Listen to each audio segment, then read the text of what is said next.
কাছাড় জেলার দিগরখালে নৈশ বাস ও লরির মধ্যে সংঘর্ষ, আহত হলেন 13 জন যাত্রী। ভয়ঙ্কর দুর্ঘটনা ঘটল দিগরখালে। নৈশ বাস ও লরির মুখোমুখি সংঘর্ষে আহত হলেন 13 জন যাত্রী। ঘটনাটি সংঘটিত হয় বৃহস্পতিবার সকালে 6 নম্বর জাতীয় সড়কে। দুর্ঘটনায় বাস ও লরি চালক সহ 13 জন যাত্রী আহত হন। জানা গেছে, গুয়াহাটি থেকে শিলচর আসার সময় আরহান ট্রাভেলস নামের নৈশ বাসটি দুর্ঘটনার কবলে পড়ে। কাছাড়ের দিগরখাল এলাকায় পৌঁছার পর উল্টো দিক থেকে দ্রুতগামী একটি লরির সঙ্গে মুখোমুখি সংঘর্ষ হয়। এতে দুটি গাড়ির 13 জন লোক আহত হয়েছেন। তাদের স্থানীয়রা উদ্ধার করে হাসপাতালে পাঠান। নিয়মিত গুরুত্বপূর্ণ সংবাদের জন্য daily Barak YouTube channel subscribe করুন। যদি ফেসবুকে দেখে থাকেন তাহলে পেজটি ফলো ও লাইক করুন। আমাদের উপস্থাপনা নিয়ে মতামত থাকলে কমেন্টে অবশ্যই জানাবেন। ধন্যবাদ। কিমান আগতে এক্সিডেন্ট হয়েছে? এক্সিডেন্ট হওয়া বেশি টাইম হোৱা নাই, প্রায় 15 মিনিট মান হৈছে। কিমান মানুহ জখম হৈছে? সুপাৰত কিমান মানুহ আছিলে?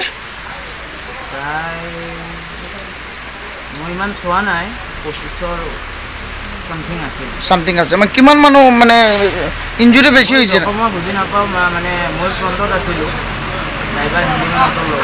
এতিয়া মানে হস্পিটেলত গৈছে? ড্ৰাইভাৰক আপোনাৰ কি জখম হৈছে? মোৰ বেছিকৈ জখম মানে খালি ডিঙিত অলপমান চাব। এখন আধা ঘন্টার মতো হয়েছে। এটা সুপারটা কই? গুয়াহাটি থেকে আসতেছিল। গুয়াহাটি থেকে জখম কেমন হয়েছে? ইনজুরি কেমন হয়েছে? মানুষ অল্প কম কম হয়েছে, বেশি হয়েছে। পুলিশ প্রশাসন আইসি নি? না, হ্যাঁ, বর্তমানে ইনজুরি পেশেন্টগুলো সব মেডিকেলে গেছে। আপনার বাসা কোন জায়গা?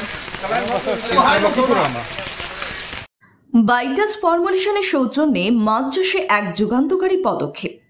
মাছের ফিশারিতে গ্যাস না হওয়ার জন্য ব্যবহার করুন জিওজিন। জল পরিষ্কার করে পিএইচ ব্যালেন্স নিয়ন্ত্রণ রাখে। মাছের পোনা দ্রুত বৃদ্ধির জন্য ব্যবহার করুন ফিশ গ্রো। মাছের হজম শক্তি ও সৌন্দর্য এবং ওজন বৃদ্ধির জন্য ব্যবহার করুন ডিজিটল। মাছ যাতে অক্সিজেনের অভাবের জন্য জলে না ভাসে তার জন্য ব্যবহার করুন অক্সিপিল ট্যাবলেট। মাছের চর্মরোগ ও মাছ লাল হয়ে যাওয়া রোগ প্রতিরোধের জন্য ব্যবহার করুন আয়োডলিন। গরুর দুধ বৃদ্ধি ও ক্যালসিয়ামের জন্য ব্যবহার করুন কেলডিপ্লেক্স গোল্ড। গরু, মুরগি, ছাগল এসব পশুর লিভার সঠিকভাবে কাজ করার জন্য ব্যবহার করুন লিভার স্কিন।